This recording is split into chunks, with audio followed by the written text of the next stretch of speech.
Иш жаштан көп, убакыт жок. Ал эми биз жетекчилер менен жерине маектешебиз.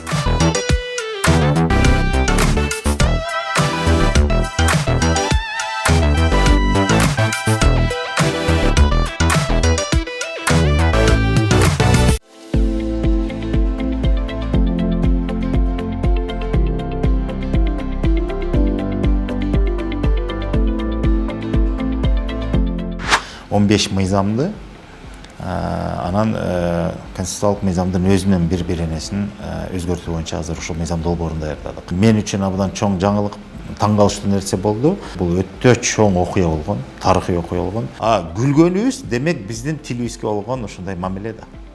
Шылдыңда кандай болуп атпайбызбы? Ошонун 99% биздин комиссияны тил деп атты, сөгүп атты, бизди адам катары көрбөй койду. Себеби ушундай болуп атат. Бизде теманы окуп эле мыйзамдын өзүн караган эч ким жок.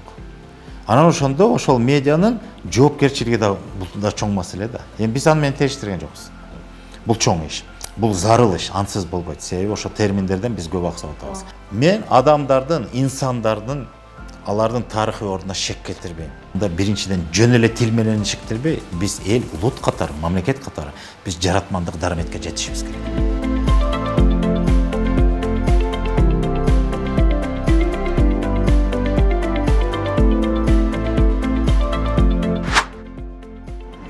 ЛТР'де жетекчи менен жеринде программасын баштайбыз. Саламатсызбы? Бул жолу биз мамлекеттик тил жөнүндө сөз кылабыз.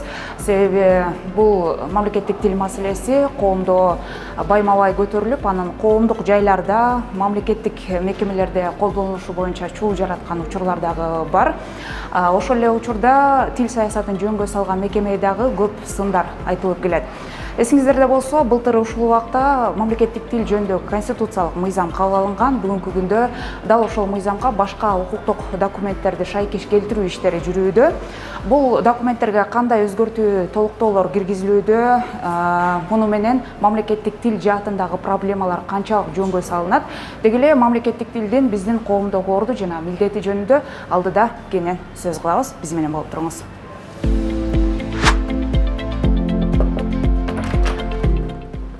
Элсагай, саламатсызбы? Уруксатпы сизге? ЛТР каналынан келдик. Жакшысызбы? Мамлекеттик кызматка көнүп атасызбы?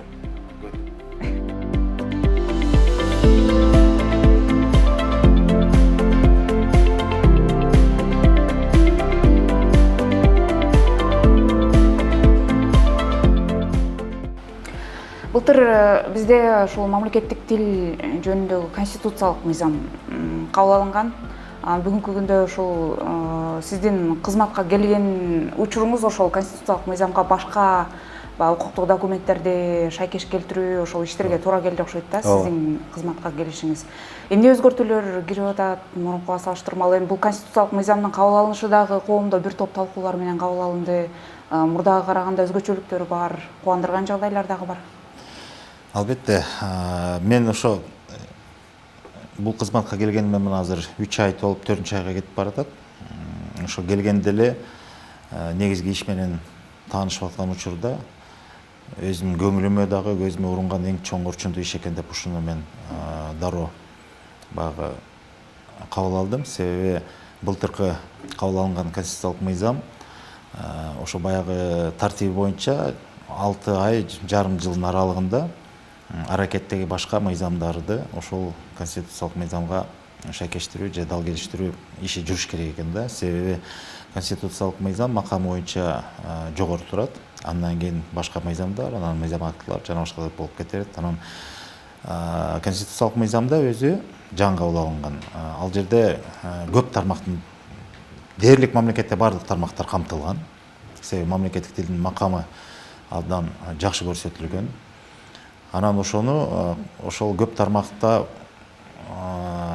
учурдагы ошол тармактарга тиешелүү мыйзамдарда кээ бир нерселерди толукташ керек болуп калды да, зарылдыгы бар экен. Анан ошон үчүн бүгүн биз 15 мыйзамды анан конституциялык мыйзамдын өзү менен бир энесин өзгөртүү боюнча азыр ушул мыйзам долбоорун даярдадык. Ошол 15 мыйзам бул дагы чек эмес, бул биринчи гана кадамыбыз, себеби негизги орчундуу маселелер ошол жерге биз белгилеп атабыз. Анан баса белгилеп кетчү нерсе бул биринчиден мен үчүн абдан чоң жаңылык, таң калыштуу нерсе болду. Анан ойлойм, жалпы эле мамлекетибизде же болбосо элибизге деле бул кызык эле маалымат болот болуш керек. Өзү мамлекеттик тил жөнүндө мыйзам алгач 89-жылы кабыл алынган. Быйыл 35 жылдыгын белгилейбиз буюрса, 23-сентябрда. Ошондо деле Совет доорунда ушундай кыргыз тилине мамлекеттик мыйзам макамын берүү бул өтө чоң окуя болгон, тарыхый окуя болгон. Муну менен биз сыймыктанабыз. Бул келечек абдан кең деп, ошондо дагы абдан жакшы ушундай нерселер баягы дымагыбыз көтөрүлүп, көңүлүбүз баягы кадимкидей көкөлөп, улуттук маанай, улуттук аң сезим кадимкидей калыптана баштаганда, советтик доордун өзүнүн күчүнө карабай. Бирок өкүнүчтүүсү, мыйзам өзү жакшы жазылган. Көп нерсени камтыган ал убакта деле ошол мыйзамда. Бирок эң тилекке каршы өкүнүчтүү нерсе, мен байкаганым боюнча, мыйзамда баягы жөнөкөй түшүнүк менен айтканда ал жерде негизги талап эрежелер коюлат. Мамлекеттик тилде сүйлөш керек, колдонуш керек, иш кагаздар жүзүш керек, жарнама мамлекеттик тилде, расмий тилде деп деген сыяктуу негизги талап эрежелер коюлат дагы. Бирок ошол мыйзам бузулса же аткарылбаса, ошого карата бир чаралар болбойт. Каралган эмес.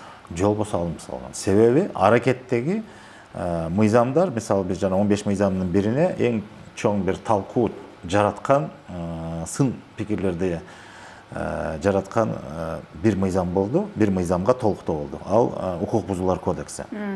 Укук бузуулар кодекси деген мыйзам бар экен. Ал жерде мыйзамдын өзүнүн башынан аяк карап чыгып, биз ошол тил мыйзамына тиешелүү болгон бир берене бар бекенби деп карасак, жок экен. Деле жок экен. Демек, бул эмнеден кабар берет? Демек, тил мыйзамын сактабасаң же бузсаң, анда сага чара көрүлбөйт деген сөз экен. Биздин мамлекетте азыркы учурда ошондой экен. Анан бул аябай бизди таң калтырды да. Анан буга чейин биз, мисалы мен бул кызматка келгенге чейин деле, өзүмдүн деле пикирим ошондой болчу. Ушу комиссия эмне иш кылат болду экен? Эмне үчүн жарнамалар жанагындай кетип атат? Мамлекеттик тил жок, чет тилдеги сөздөр, же болбосо расмий тилде басымдуулугу. Эмне үчүн көчөдөгү, мисалы мекеме аталыштары болобу, көрнөктөр болобу, ошол эле жарнама болобу, басымдуулугу башка тилде. Анан ошону көрүп биз деги өзүбүздүн жерибизде өспөйбүз, өзүбүздүн мамлекетибизде жашайбызбы, же каякта жүрөбүз деген бир суроолор, ушундай бир нааразычылык пикирлер комиссияга башынан бери ушундай көп кайрылышчу экен, азыр деле кайрылып атышат. Анан тейлөө тили, мисалы, калкты тейлөө жаатында чоң маселелер бар. Кайсы жакта болбосун, коомдук жайларда тейлөө тили кыргыз тили эмес, жана башка. Иш кагаздары боюнча деле. Кыскасы ушундай суроо талаптар көп комиссияга. Бирок карап көрсөк, комиссия баягы мамлекеттик тилди көзөмөлдөөчү дейбизби, же болбосо ыйгарым укуктук орган катары, ошо кызыкчылыгын көздөй турган мекеме катары болгондон кийин, бирок мыйзам талаасында эгерде мамлекеттик тил жөнүндө мыйзам бузулса же сакталбаса, аны мындай бир чара көрүү, административдик жок эле дегенде чара көрүү каралбаптыр. Анан биз ошол жерге кыска болуп келгенде ошол жерден тил кыска эмес, жок экен. Деле жок экен да.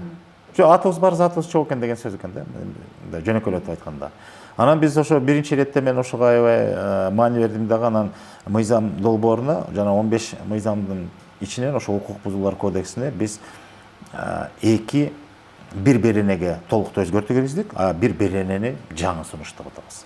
Калган мыйзамдарында толуктуу эле эки сөз эле мамлекеттик тилди билген, же болбосо мамлекеттик тил жөнүндө бир сүйлөм, же болбосо бир 2-3 сөз айкаштар эле кетет. Себеби ал жерде түзөтүү эле керек, толуктоо эле керек да. Мисалы, жанагы кызматкерлер боюнча шайлоого президенттен баштап жогорку кеңешке шайлана турган талапкерлер сөзсүз түрдө мамлекеттик тилди билиш керек деген талап. Ошол жерге мамлекеттик тилди билүү деген сөздү кошуп атабыз. Буга чейин жок. ошондой эле соттор, прокуратура, адвокатура деген, нотариат деген ар жөнүндө мыйзам бар да, ошол жерде мамлекеттик тилди билүүсү талап деген норманы киргизип атабыз мындай. Ал эми калган бүт мыйзам эрежесин эчтекесин өзгөртпөйбүз. Болгону эле ошо мамлекеттик тилди билүү деген талабын киргизип атабыз. Ошондой толуктоолор. Ал көп деле суроо туудуруп, мындай бир нааразычылык туудурбайт. Себеби андай пикир уга элекпиз. Жарнама мыйзамына келгенде мамлекеттик тилге тиешелүү жанагы беренелер бар. Ана жарнама жасагандар же болбосо мисалы бизнесмендер деп коебуз, ишкерлер жарнама чыгарышат. Тышкы жана көрүнө туруп. Анан көбүн эсе жана антип мыйзамды бузуп, бир эле тилде беришет. Расмий тилде. Анан же чет тилде. Анан берет дагы, анан мисалы ал ишкер ошондой жарнама берген үчүн мыйзам боюнча ал мыйзамды бузуп атат же сактабай атат. Бирок ошол үчүн ал эч кандай бир жазага тартылбайт. Тартылбайт экен. Эң болгон көрүлө турган чара бул мына комиссиянын өзүнүн кайтарым байланышы менен ага кайрылып айтып эскертүү жүргүзүп атып, болгону эле кайра ошо жарнаманы алдырып коет экен. Ал ишкерге эмне алдырып койду, бир канча убакыт өткөндө кайра жаңысын илип коет. Же ошону эле кайталап илип коет. Себеби ал ишенимдүү түрдө билет. Ага эч ким эчтеке кыла албайт мыйзам чегинде. Ошон үчүн ошондой мамиле болуп келген. Азыр кандай чараларды киргизип? Азыр биз ошо укук бузуулар кодексине келгенде биз жарнама мыйзамына тиешелүү бир берене бар, ошого биз коштук. Аякка толуктоо киргиздик. Ошентип жанагынтип бузулса, ал жерде кызыгы жарнама боюнча жарнамага тиешелүү укук бузуулар кодексинде мынтип турат. Эгерде тышкы жарнамаларда, көрнөктөрдө, жана листовка тиги деп коет го, жанагы баракчаларда, маалыматтар катуучу баракчаларда эгерде уят сөздөр болсо, анда айып пул төлөйт дейт. Уят сөздөр. Кайсы тилде жазылганына ага деле карабайт. Демек, жарнамада эгерде уят сөз болсо, анда айып пул төлөйт экенсиң, ал эми ал мамлекеттик тилде жазылдыбы, жазылбадыбы, мамлекеттик тил жөнүндө мыйзам сакталдыбы, бузулдубу, ага айып пул жок. Мамлекеттик тил жөнүндө сөз жок ал жерде. Жок. Уят сөздү мына. Мына биз ошол жерге бошотобуз. Ооба, уят дегенде дагы мындай дедик. Адабий ченемге ылайык келбесе, жана мамлекеттик тил жөнүндө мыйзам аткарылбаса же бузулса, анда ошо жарнама ээси, жарнама берген киши, анда ал айып пул төлөйт. Жеке жактарга баланча акча, юридикалык жактарга түкүнчө деп өзүнүн ченемдери бар. Ошону киргиздик. Ошондо эми жарнама бере турган адам эми ойлонот. Анан мурунку уят дегенди алып салдык. Уят деген сөз дагы эми туура уят деген жаман сөз жок. Бирок биз кеңейттик да. Мисалы адабий ченемге туура келбеген дегенди киргизип атабыз. Себеби уят деген адабий ченемге туура келбейт. Ал өзүнөн өзү ошонун ичинде. Бирок мындай да болуп атат. Кээ бир жарнамалар туура эмес котормо жарнама болот. Кээ бирлер мисалы мыйзамды сактайбыз деп орусча текстти чыгарат. Анан мамлекеттик тилде тексти аны сөзмө сөз которгондо мааниси жок. Ал жерде адабий ченемден чыгып кетет. Себеби эч нерсени туйнтпайт. Мына бул дагы туура эмес. Мына ошон үчүн дагы айып төлөсүн. Себеби адабий ченемден чыгып кетүү, туура эмес котормо берүү, бул дагы тилге карата болгон туура эмес мамиле деп түшүнүп атабыз. Керек болсо бул балким бул тилди шылдыңдоого да айланышы мүмкүн. Кээ бир котормолорду угуп алып биз күлөбүз го, күлгөнүбүз демек биздин тилибизге болгон ошондой мамиле да. Шылдыңдагандай болуп атпайбызбы? Демек, буга дагы чара көрүлүш керек деп биз ошону кеңейттик. Анан экинчиси ошо мамлекеттик тил мыйзамы бузулса деген сөз. Ушуну коштук дагы, мына ошондой болгондо анда айып пул төлөнсүн. Буга деле көп эч ким мындай каршылык көрсөткөн жок. Анан ошо укук бузуулар кодексинде бир беренени коштук, мына ушуга келгенде чуу көтөрүлдү. Берененин аталышы тил жөнүндө мыйзамдар бузулса же аткарылбаса, анда жеке жактар баланча юридикалык жактар түкүнчө айып пул төлөйт деп киргиздик. Бул жалпы, Жалпы. Себеби тил жөнүндө мыйзам дегенде ал жерде жарнамасы да бар, ал жерде иш кагазы да бар, ал жерде мамлекеттик кызматкерлер бар, муниципалдык кызматкерлер бар, ал жерде саясий кызматкерлер бар, ал жерде географиялык аталыштар бар, мекеменин аталыштары бар, ал жерде мисалы юридикалык жактарды каттоодо жана негизги иш кагаздар бар го, устав жана ошол сыяктуу ушунун баары камтыйт да мамлекеттик тилге тиешеси бар мыйзамдар. Ошол жерде мамлекеттик тилге тиешелүү беренелер бузулса, же аткарылбаса, анда айып пул төлөнүш керек. Деген мисалы юридикалык түшүнүк менен ошону камтыйт. Эми эмне болду? Биз ошентип киргиздик да коомдук талкууга чыгардык. Юстиция министрлигинин сайтында коомдук талкуу деген баракчасында ошону чыгаргандан кийин бизде ошол эле күнү дароо бизге кайтарым байланыш интернет булактарына чыкты. Орус тилдүү медиа, бир медиа мынтип жазып чыкты да. Баягы жаңылыктын аталышы чоң тамгалар менен бадырайтып туруп, баягы көзгө урунгандай болуп туруп, баягы карайсың да интернеттен, ошондо жазылып турат. Мамлекеттик тилди билбейсиңби? Улуттук комиссия сага айып пул салат деп жазып атат. Деген аталыш менен жаңылык кетти да. Анан ошол аталыш, ошол жаңылыкка баягы кайдыгер карабаган жарандар анан жазып атат. Комментарий деп коебуз го. Жазып. Анан бир эле күнү ошол кечкинде түнгө чейин кечкурун эле 3000ге жакын ошондой комментарийлер жазылды. Ошонун 99% биздин комиссияны тилдеп атты, сөгүп атты, бизди адам катары көрбөй койду. Себеби ошондой болуп атат. Бизде теманы окуп алып эле реакция кыла берген. Мыйзамдарды караган эч ким жок. Анан ошондо ошол медианын жоопкерчилиги да чоң маселе да. Эми биз аны менен териштирген жокпуз. 15 мыйзамга биз киргизген толуктоо сунуштар, ал жерде айып маселеси жок. Айып маселеси бир гана укук бузуулар кодексинде, бир эле мыйзамда. Ал мыйзамда биз эки эле беренеге сунуш берип атабыз. Бирөөнү толуктоо, бирөөсүн жаңы сунуштап атабыз. Мына ошол жаңы сунушталган жана мен айткан берене 108.1 деген берене, ал жерде ошол турат. Мамлекеттик эмес, ал жерде турат. Тил жөнүндө мыйзамдар бузулса, жаткарылбаса, айып пул төлөнөт. Аны мен жана айттым, дагы айта алайын, бул тилге тиешелүү болгон бардык мыйзамдарга тилге тиешелүү болгон беренелер бузулса, жаткарылбаса, ошого айып пул. Ана алар мынтип түшүнүп атпайбы? Кызматкер эгерде эне тил, кыргыз тилин билбесе, мамлекеттик тил, анда ал айып пул төлөйт деп. А мен баса белгилеп айтып атам, жок, андай эмес. Мисалы, конституциялык мыйзамда мындай жери каралган. Мамлекеттик жана негизинен мамлекеттик деп ойлоп отурайынчы азыр. Мамлекеттик бардык мекемелер, ведомстволор, министрликтерине баштап бардык жерде мамлекеттик тилде иш кагаздар жүргүзөт, иштейт, мамлекеттик кызматкерлер мамлекеттик тилди билиши зарыл, бүт талап турат. Анан ал жерде дагы бир нерсе турат.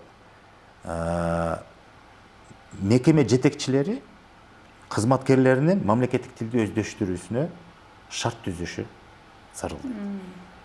Эгерде шарт түзбөсө, анда ал жоопкерчиликти тартат деп турат. Мына ошого келгенде, эгерде кайсы бир мекемеде мамлекеттик тилди билбеген адистер бар болсо, адистер айып пул төлөбөйт. Ошол мекеме жетекчиси ошол шарт түзүп, ал мамлекеттик тилди өздөштүргөнгө шарт түзбөсө, анда жетекчиси жоопкерчиликти тартыш керек. Бул азыркы мыйзамдагы нормада. Анан себеби мындай, учурда аракеттеги мыйзамдарда жанагыдай талаптар жок эле да. Азыр жок да, биз сунуштап атабыз, азыр жок. Ага чейин мамлекеттик кызматка мамлекеттик тилди билбегендер деле барып иштеп атат. Учурдагы мыйзамда ошондой. Анчалык талап жок. Биз азыр киргизип атабыз. Мындан ары мамлекеттик кызматкерлер бардык сөзсүз түрдө мамлекеттик тилди билүү зарыл деп, милдеттүү деп атабыз да. Эми мыйзамды кабыл алсак, эгерде кабыл алынса, мындан ары болду, ошондой болуш керек. Бирок мыйзамдын артка кайтарган күчү жок деген түшүнүк бар. Артка иштебейт. Иштебейт. Демек, эгерде бүгүн кабыл алсак же эртең кабыл алсак, бул мөөнөткө чейин учурда иштеп аткан кызматкерлер бар да, алар мамлекеттик тилди билбегендер бар арасында. Анда алар айып пул төлөйт деп түшүнгөндөр бар экен да, андай эмес. Алар айып пул төлөбөйт. Себеби мыйзам бүгүн күчүнө кирсе, мындан ары болуш керек. Демек, ал мыйзамда мындай бар. Мындан ары ушул мыйзам кабыл алгандан баштап мамлекеттик кызматка бирөөнү кабыл алса жетекчи, ошондо ошол талап коюш керек. Мамлекеттик тилди билиш керек ал. Ошол талап менен аны кабыл алат. Мамлекеттик тилди билбеген адамды кызматка албайт. Алса, анда ал мыйзам бузган болот. Жетекчи. Көрдүңүзбү? Биз буга чейин айтып келебиз, ошо зарылдык жаратышыбыз керек деп. Зарылдык. Биз эми ошо зарылдыкты жаратып атабыз. Мыйзам чегинде. Бирок бул мыйзамдардын жазылышы бир маселе, анын аткарылышы өзүнчө дагы бир чоң маселе да. Аткарылышы. Буга чейинки дооматтар ушул тил комиссиясына болобу, башкаларга болобу коюлуп келген канча мыйзамдар жазылат, канча программалар кабыл алынат, бирок кагаз жүзүндө калып калган. Тил комиссиясы китеп чыгаруу менен эле алек деген сындар айтылып келет да буга чейин. Балким сын айткандардын арасында сиз да болушуңуз мүмкүн. Эми ошол сиз айтып аткан нерселер иштеп кетиши үчүн ошол зарылдык талаптар болуш үчүн бизге эмне керек?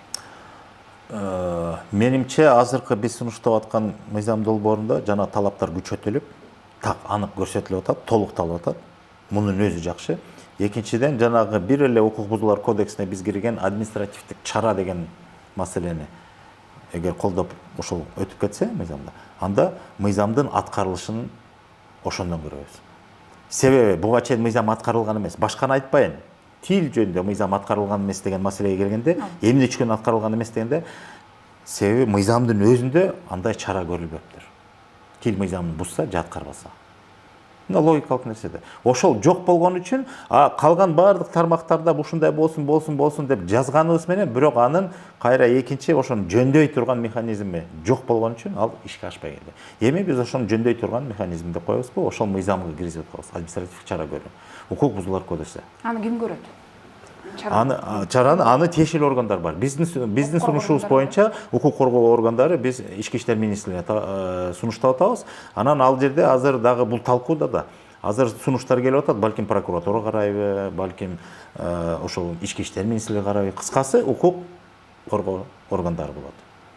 Буга чейин эмне болгон? Буга чейин ким болбосун, кайда болбосун, арызданып, жазып, мына биздин эле комиссияга ушу күнгө чейин жазып атат. Мына коомдук транспортто мындай болуп атат, коомдук тейлөө жайларда мындай болуп атат, кафелерде мындай болуп атат, тамактануу жайларда ушундай болуп атат.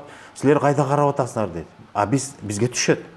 Биздин мыйзам чегибизде болгон, биздин укугубузда болчу мүмкүнчүлүгү эмне? Аларга барып айтабыз, түшүндүрүш жүрүбүз. Мамлекеттик тилде жүргүзгүлө да.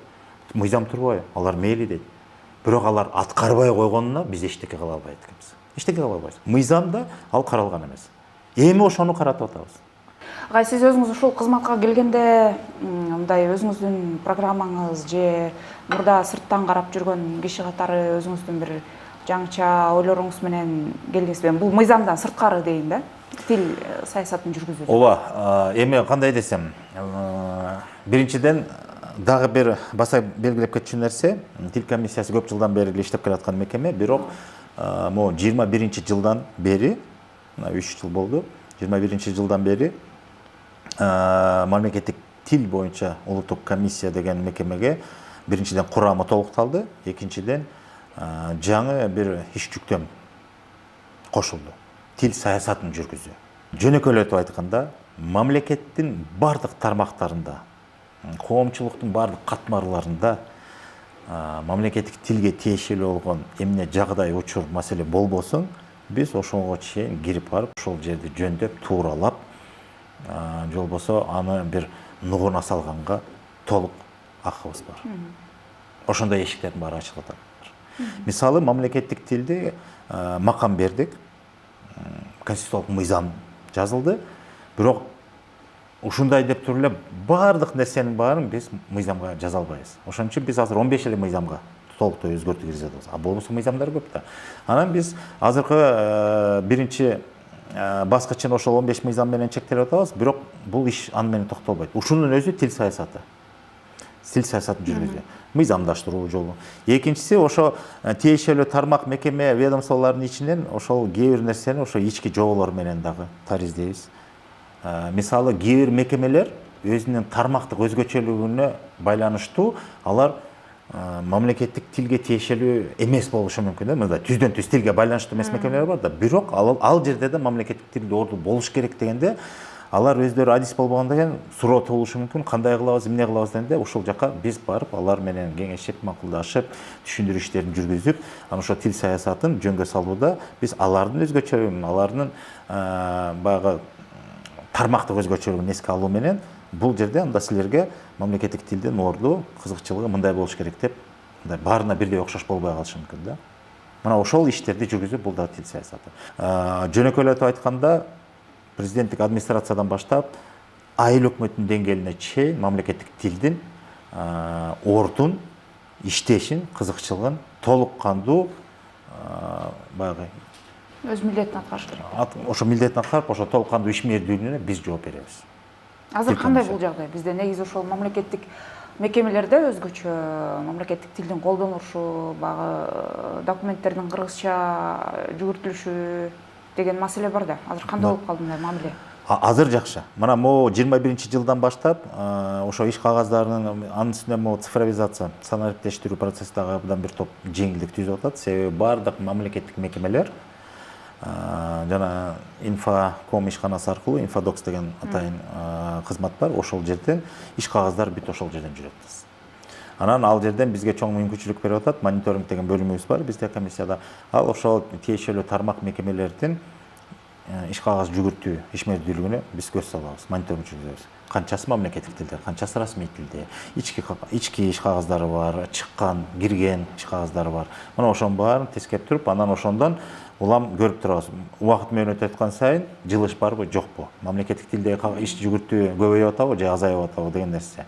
Анан эгерде маселе жаралса, бизде мына азыр тил саясатында дегенде азыр курамыбызда толукталды дебедимби башында.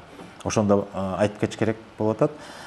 Биринчиден бизде мурда өзүнчө болуп эсептелинген жаңы бир түзүм курамга кошулду. Бул энциклопедия жана терминология борбору деп аталат. Ал жерде 3 маселе каралат. Энциклопедия өзүнчө редакциясы бар. Жалпы энциклопедиялык материалдарды баарын басып чыгарабыз, иштелип чыгабыз дегендей. Экинчи ономастика жана терминология өзүнчө бөлүмү бар. Ал жерде ушул эки чоң бүгүнкү күндүн талабындагы эң бир таалуу маселелер, көйгөй жараткан маселелер ушуга байланыштуу. Терминология.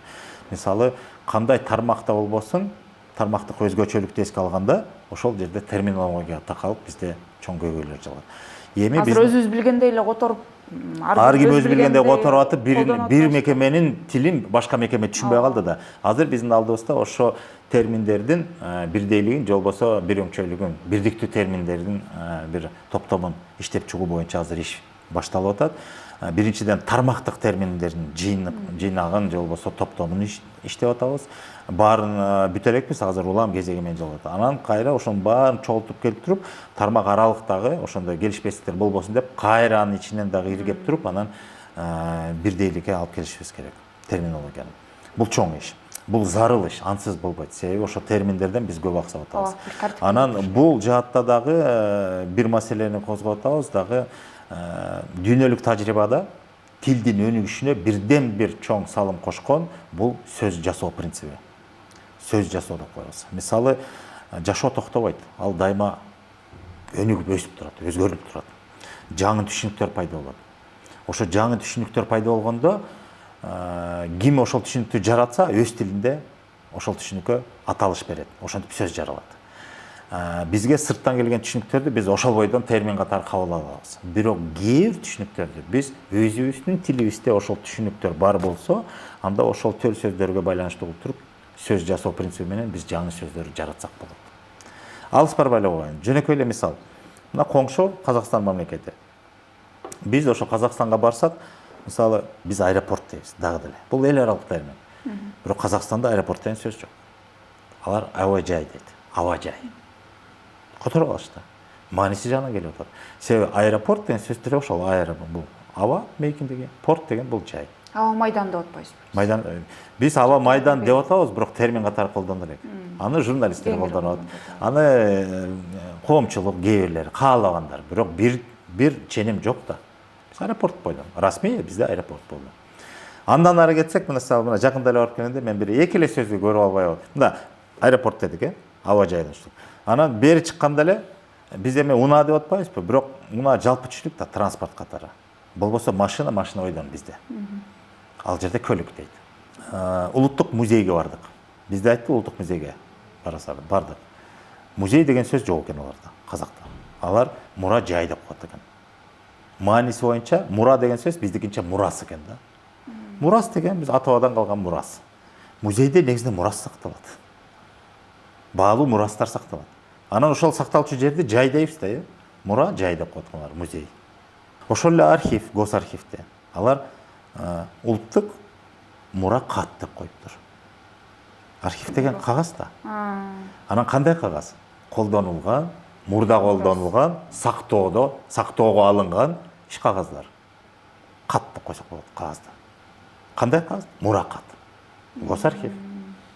Түшүнүктүү. Мен аны окуганда эле түшүнүп атам эмне экенин. Казак болбой туруп, мен кыргыз болуп туруп ошону түшүнүп атам. Демек, кээ бир түшүнүктөрдү өзүнүн тилиндеги бар түшүнүк болсо, ошол сөздөр менен атап жаңы сөз жасаса болот деген нерсе бар. Ошентип тил байыйт, сөз көбөйөт. Тил өнүгөт. Бизде ушул нерсе башында бир болгон экен, анан бир токтоп, азыр деле токтоп калды. Азыр бизде колдонууда көп сөздөр мындай кыргызча колдонсо боло турган нерселер дагы эле ошентип атабыз. Начальник деп коюп атабыз мисалы. Кантча айтабыз эми ошол нерсе? Жок, аны мен мисалы ошол бизде мына тил саясатын жүргүзүүдө бул бизге берилген жүктөм. Бизде ошол терминология комиссия ушундай нерселерди карап бекитип, мындан ары могул түшүнүк, ушундай сөз менен, ушундай термин менен колдонулат деп өзүнүн жыйынтыгын чыгарганда, биз аны анан барып туруп бардык мекемелерге, министрликтер, ведомстволорго керек болсо мыйзамга чейин алып барып ошондой түшүнүктөрдү желтебиз. Азыр бизде бир суроо болду. Ошондой терминдерди азыр бирдейлештиргенден кийин эми дагы бир мыйзам долбоорун даярдаганга белсенип атабыз. Түшүндүрүп коеюн. Мисалы, биздин кээ бир мыйзамдарда бир эле түшүнүк ар кандай аталып калган. Бир жерде жазык кодекс болсо, бир жерде жаза деп турат. Жаза, жазык. Мааниси бир эле. Бирок эки мыйзамда эки бөлөк аталат. Термин эки бөлөк болот. Жанагы эле маселе. Эми ушуну кайра бирдейлештириш керек. Анан ошол терминге ошонун баарын иреттеп туруп, мындан ары бул түшүнүк ушундай гана термин аталат деп бекилгенден кийин, бирдейлештирүү жүргөндөн кийин, анан биз мыйзам долбоорун даярдаганга аргасызбыз. Себеби мыйзамдарга да ошол нерсени кайра оңдош керек да. Ал мыйзамдын маңызын өзгөртпөйт, редакциялык өзгөртүү болот.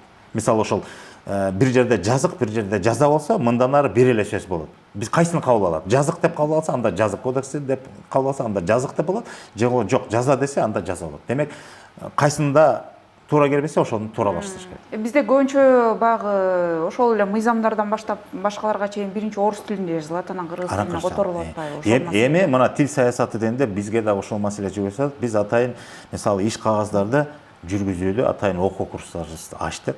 Бизде окуу борбору бар. Ошол окуу борборунун негизги маселеси ошол иш кагаздарын жүгүртүүдө биз орусчадан которуу эмес, биз которуу маселесин көтөрбөйбүз. Биз иш кагаздарын кыргызча жүгүртүүдө дегенде, демек чу дегенде эле кыргызча жазыш керек. Кыргыз тилинин эрежеси менен, кыргыздын дүйнө таанымы, кыргыздын ой толгоосу менен, кыргыздын түшүнүгү менен деп коелучу, жөнөкөйлөтүп айтканда, кыргызча иш кагаз жүргүзүш керек деген ошондой программалар иштеп чыктык. Азыркы учурда бизде 10 мекеме, мамлекеттик министрлик, ведомстволор кызматкерлери биздин окуу борборунан ошол окуудан өтүп атышат. Иш кагаздары боюнча өзүнчө, тил үйрөнүү боюнча өзүнчө. Ошондой иштер процесси жүрөт. Бул да ошол тийип атат. Мен дагы толуктап кое турган нерсе, жанагы ономастика жөнүндө да сөз айткым келип атат. Себеби бул да өтө маанилүү. Мына акыркы убакта бизде жаңылыктарда да аябай көп маалымат кетип атат, жер суу аталыштарын өзгөртүү боюнча.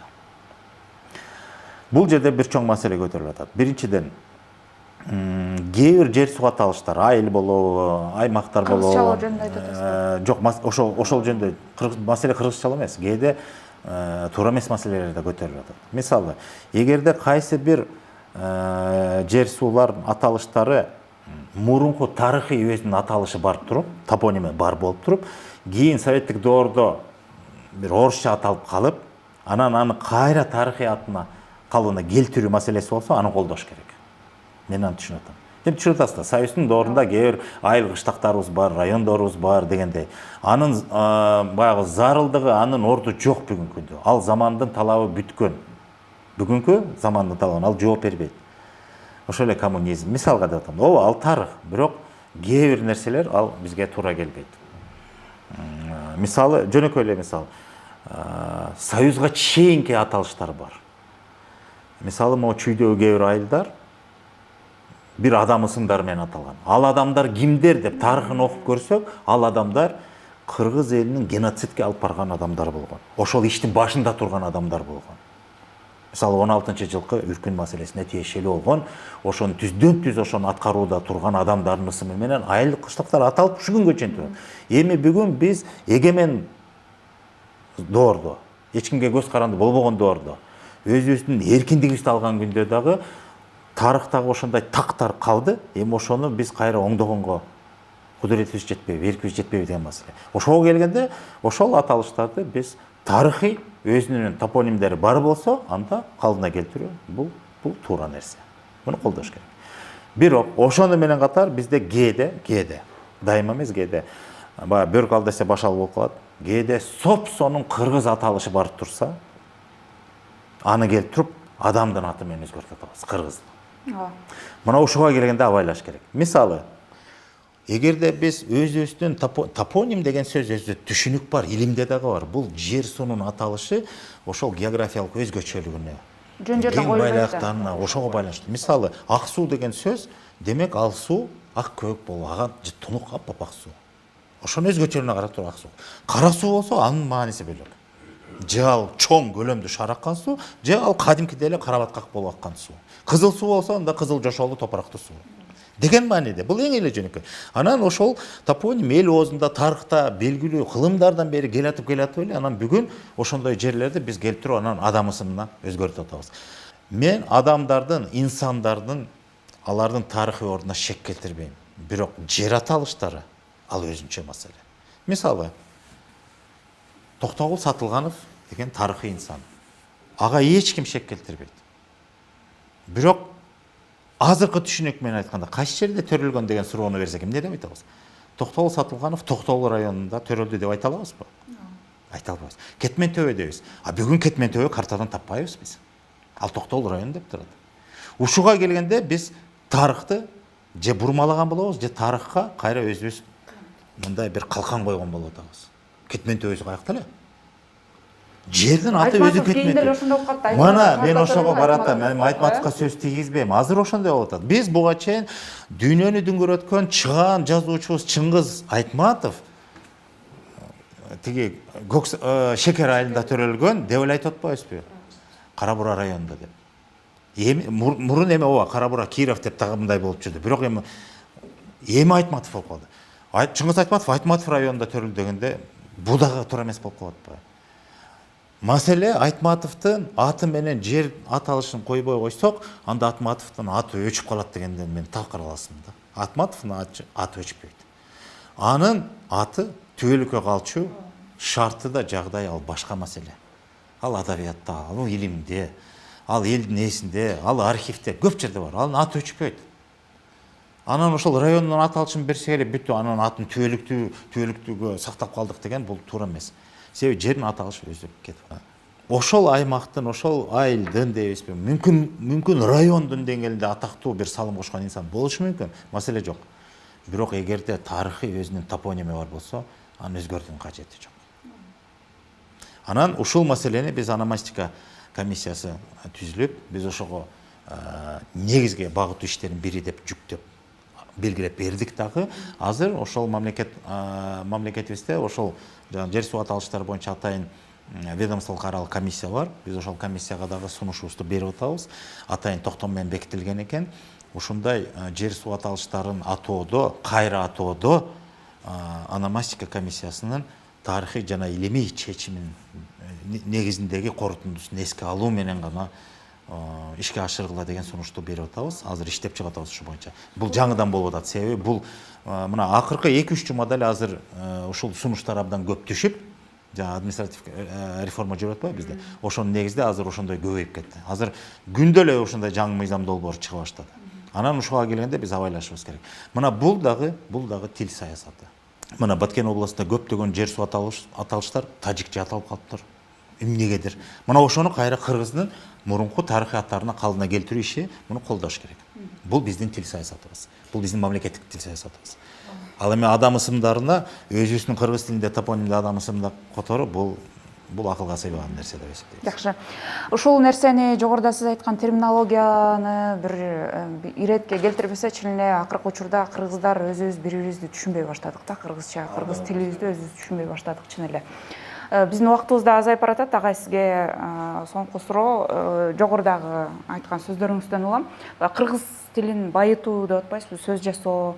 Негизи биз кыргыз тилин өнүктүрүшүбүз керек, мамлекеттик тилди өнүктүрүшүбүз керек дей беребиз го, дайыма эле айтып келгенбиз буга чейин эле. Бул эмнени билдирет, эмнени түшүнүшүбүз керек? Сөз мындай колдонуу чөйрөсүн кеңейтишибиз керекпи, же сиз айткандай ошол лексиконубузду байытышыбыз керек? Бул эмне? Ал экөөдөн карайт деп ойлойм. Себеби мындай деп ойлойсем да, биринчиден эл аралык атайын бир изилдөөлөр болгон экен тил жаатында.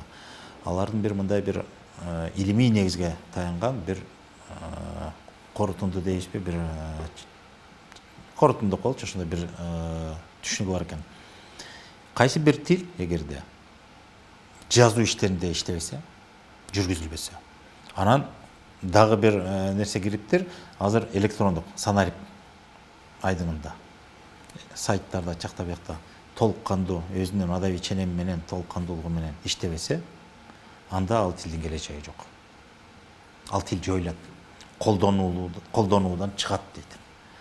Бул илимий негиздеги жасалган баягы изилдөөнүн корутундусуна мен толук кошулам. Бүгүн биз мамлекеттик тилибизди, кыргыз тилибизди өнүктүрүшүбүз керек деген түшүнүк бул эң ириде расмий иш кагаздарда мыйзамдан баштап. Мына биздин мыйзамдарыбызды айтып атпаймынбы? Кээ бир терминдер эки бөлөк жазылат. Мына ошол жерде баары кынтыксыз бир өңчө кетиш керек. Анан болгондо да ошол иш кагаздар баягы которуунун эсебинен эмес, өзүнүн жазылышында да, өзүнүн табигый жазылышында, өзүнүн тил эрежеси менен жазылганда ошондо өнүгөт. Өнүгөт деген сөз өзү нугу менен, жолу менен өз жашоосун, өмүрүн сүрөт деген сөз да. Экинчи маселе тилди байытыш керек. Тилди байытыш керек деген ал жанагы сөз жасоо. Себеби бул мындай логикалык эле түшүнүк. Жашоо эч качан токтоп турбайт, бир жерде дайыма өнүгүп, жылып отурат, жаңы нерселерди ойлоп табат. Ошонун баары мисалы карап көрсөк, илим технология өнүгүп атпайбы токтобой. Азыр телефондордун улам бир жаңы бир нерсеси чыгып атат, түшүнүктөр келип атат. Ошонун баары кайсы тилде? Жөнөкөй эле суроо. Маселе тилдин өзүндө эмес. Кайсы тилде дегеним, кайсыл эл ошол жаңы нерсени жаратса, ошолдун тилинде кетет да. Анан техникага келгенде көбүн эсе стандартты түрдө латын тилине калып атпайбы? Эми ал европоцентризмдин өзүнүн эрежеси. Бирок негизинен ошол түшүнүктөрдү жаратман элдер киргизет. Эгерде биз тилибиздин өнүгүшүн кааласак, анда биринчиден жөн эле тил менен шектелбей, биз эл улут катары, мамлекет катары биз жаратмандык дараметке жетишибиз керек. Биз дүйнөгө өзүбүз бир нерсени сунуштай алсак, жаратмандыгыбыз менен, анда биз түшүнүктөрдү, сөздөрдү дагы дүйнөгө сунуштай алабыз. Мына бул тилдин байышы, өркүндөшү деген ошол. Ал үчүн эмне кылыш керек? Ал үчүн эң биринчи баскыч, биринчи кадам деп коеюнчу, тилдин өнүгүшүнө. Биздин бүгүнкү кыргыз тилибиз, мамлекеттик тилибиз илимдин тилине айланыш керек. Бүгүн биздин илимдин тилине айлана элек. Бирок азыр чоң багыттуу иш бизге тапшырма катары берилди жетекчиликтен. Билим берүү тармагында негизги баскычтарды коелучу: бала бакча, мектеп, жогорку окуу жай. Анан илимдер академиясы деп коелу. Эми аны айтпаганда негизгиси билим берүүгө тиешелүү болгондо, ал илим болуп калат. Билим берүүгө тиешелүү бала бакча, мектеп, жогорку окуу жай.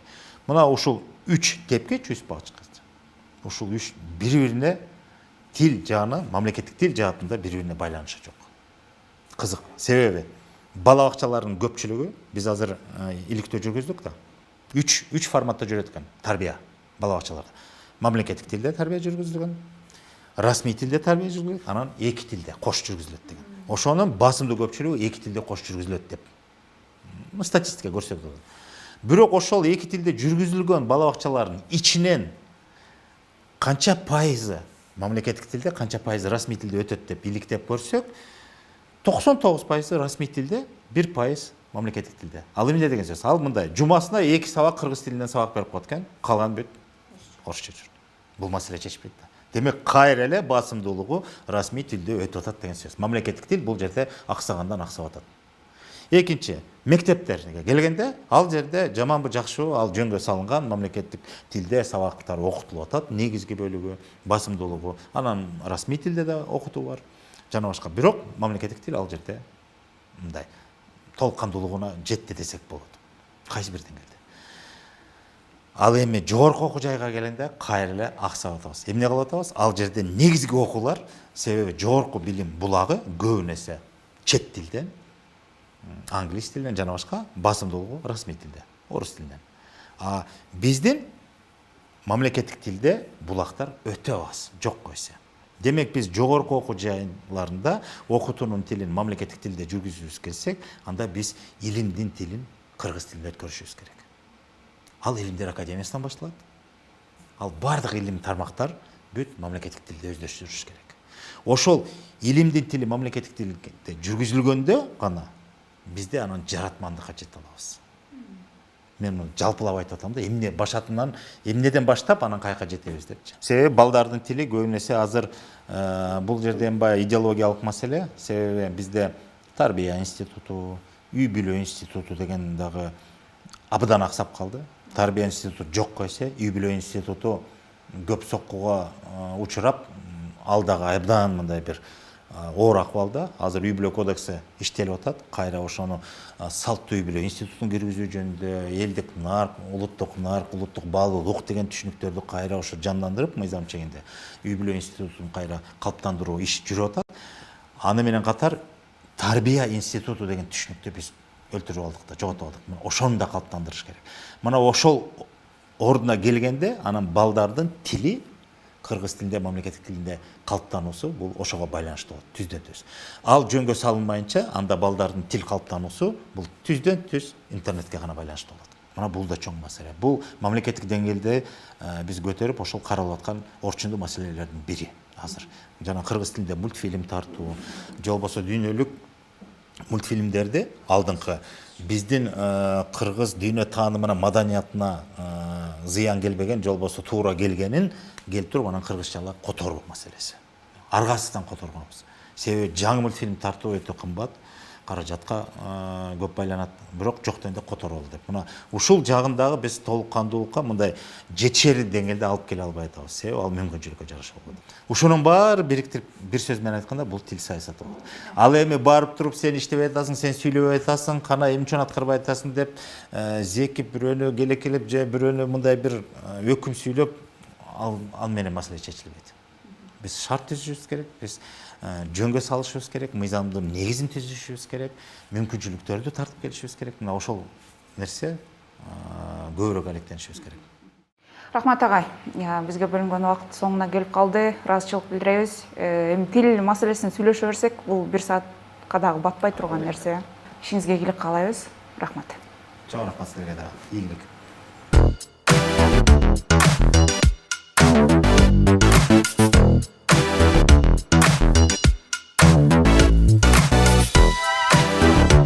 Иш жаштан көп, убакыт жок. Ал эми биз жетекчилер менен жерине маектешебиз.